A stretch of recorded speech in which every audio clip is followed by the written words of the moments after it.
most mighty grace hath been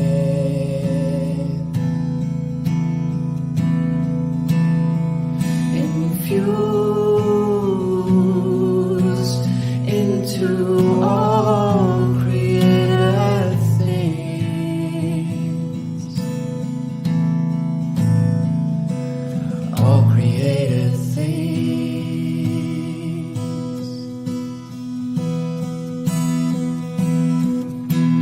It is incumbent upon all the peoples of the world to reconcile their differences, and with perfect unity and peace abide beneath the shadow of the tree of His care and loving kindness, loving kindness, loving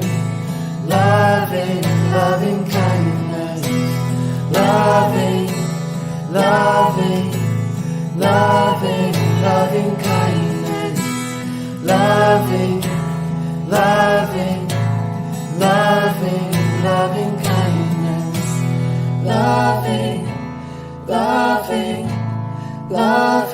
loving kindness.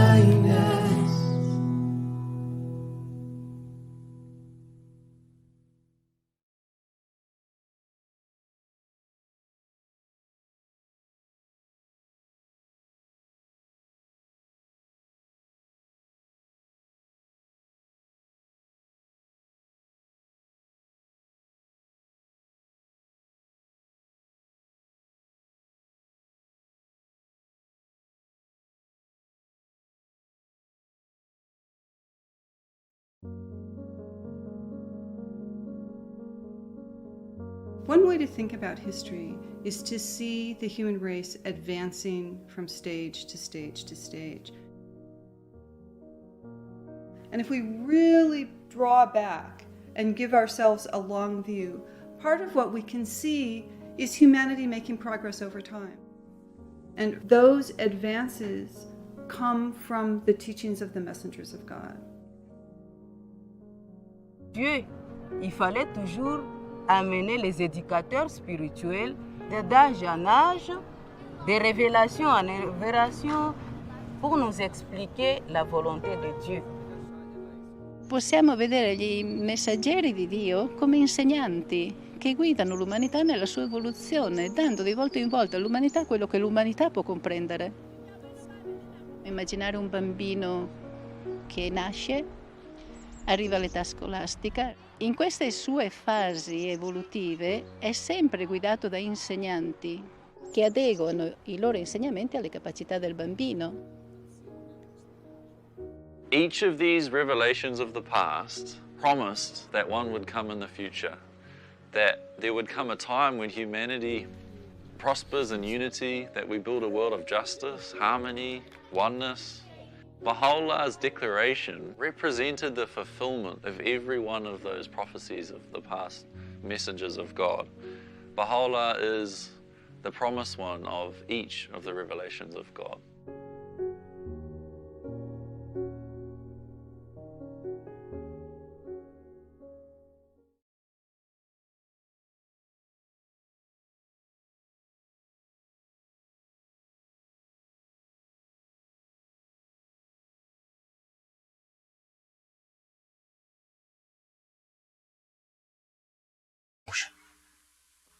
I feel that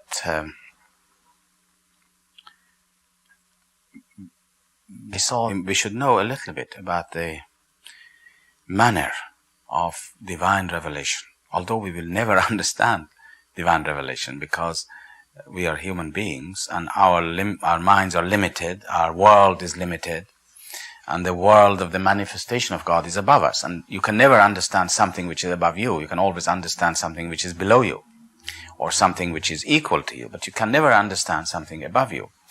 And the manifestation of God is above us. We will never understand the true nature of the manifestation of God. But all we can do is to observe certain things from our human point of view and marvel at it. That's all we can do. And one of the things which really we can marvel at is this question of the revelation, the manner of revelation, the way revelation came to Baha'u'llah. Because divine revelation is not dependent upon knowledge, upon acquired knowledge. You see, we have to acquire knowledge in this life, and then when we acquire knowledge, we accumulate knowledge in our mind, like a computer really, and then you use them sometime, and you read, you study, you make an awful lot of research, and then you probably write something. Write it down, and this is how people write a book. And then they work on it very hard, you have to have the conditions right, you have to be very comfortable, very nice surroundings, and all the comforts in your home or wherever it is, the surroundings. And some people become sentimental, they have to be in very special places, special surroundings in order to be able to write. And when they write, they find so many mistakes, they tear it up again, over and over again, and then eventually, after a lot of troubling, maybe after 6 months or a year, he might write something. And even when it's finished, that work is full of imperfections. He knows it himself. Every writer who is honest will know that he could have done much better at the end. So you see, this is man. But the manifestation of God is not like this. Baha'u'llah, being the example here, his revelation, when it came, it was not dependent upon learning and knowledge. The soul of the manifestation of God is different from ours in that it has the knowledge of all things when it is born. Our soul is not like this. We have to acquire knowledge in this life. And therefore, but the soul of the manifestation of God has, from the time that has no beginning, has had all the knowledge within it. And this is why when the child is born, he has all the powers within him. All the knowledge is there. Abdul Baha mentions that we must not think that the manifestation of God becomes a manifestation when he receives his message from God, so to speak. Like Baha'u'llah in the Siyachal of Tehran was where he first received the intimation of his message. But it does not mean that he did not know about it or did not have it already with him. He says it's like a man who is asleep. All the powers are within him, but he doesn't use them. In another example, he says it's like a lamp which is under a bushel. You can't see the powers. Baha'u'llah himself says, he says that when I was a child, he says, I saw the ocean of revelation within me surging. Oh, and he says, it's never left me.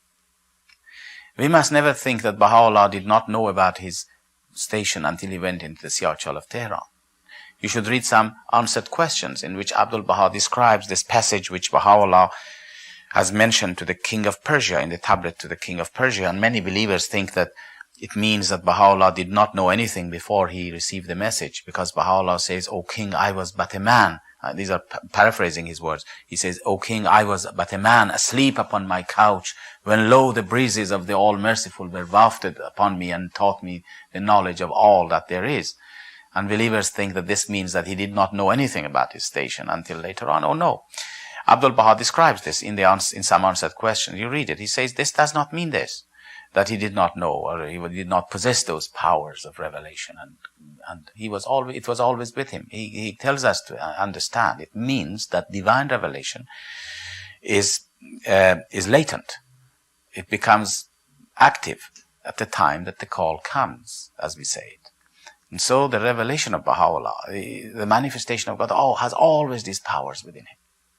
In fact, just to give you an example of this, which to show you that how, of course, we knew how Baha'u'llah knew about this. Of course, he knew about this. As mentioning, he talks about it himself. He says that he saw it within himself when he was a child, even. But just to give you an example of it, and you know also that many disciples of the Bab had recognized Baha'u'llah during the time of the Bab. They knew that this Baha'u'llah is the one that the Bab had said is the supreme manifestation of God, the one whom God shall make manifest, the one that has to come and to bring the whole of mankind together. They knew this. People like Tahir had recognized the station of Baha'u'llah. Quddus, with one of the letters of the living, had recognized the station of Baha'u'llah. Mullah Hussain had recognized the station of Baha'u'llah long before even he says anything. But Baha'u'llah himself, of course, he knew it. You know, this to describe this to you, to sort of show you, to illustrate it for you. You know, when the Bab was in the mountains of Azerbaijan, captive, he received one of his disciples, a man called Sheikh Hassan Zonuzi. And he said to Sheikh Hassan, you are very fortunate, because you are going to see the face of him whom God, the face of the promised one, the face of him whom God shall make manifest. The face of Baha'u'llah, shall we say, in our understanding. In the city of Karbala. Karbala is in Iraq. Well, this man actually was living in Karbala. He went to Karbala. Now, Baha'u'llah was in Tehran. And a year before he went into the Siyachal of Tehran, a year before, Baha'u'llah went to Karbala. And when he was in Karbala, he met this man. And Baha'u'llah went to him. It wasn't that the man came to him, but Baha'u'llah went to him and he says, praise be to God that you have seen the face of him whom God shall make manifest. This man almost collapsed and he went on his knees. Baha'u'llah said, no. He said, get up. He said, don't do this. Here. He said, keep this to yourself. This is a secret. And this secret will be divulged, will be clear, will be known in Baghdad. He said, keep it. Now you see, this was a year before he went into the Siyachal, when we say the birth of Baha'i revelation took place. So you see, the manifestations of God have the knowledge which is innate in them from the beginning. And they don't have to acquire it from anywhere.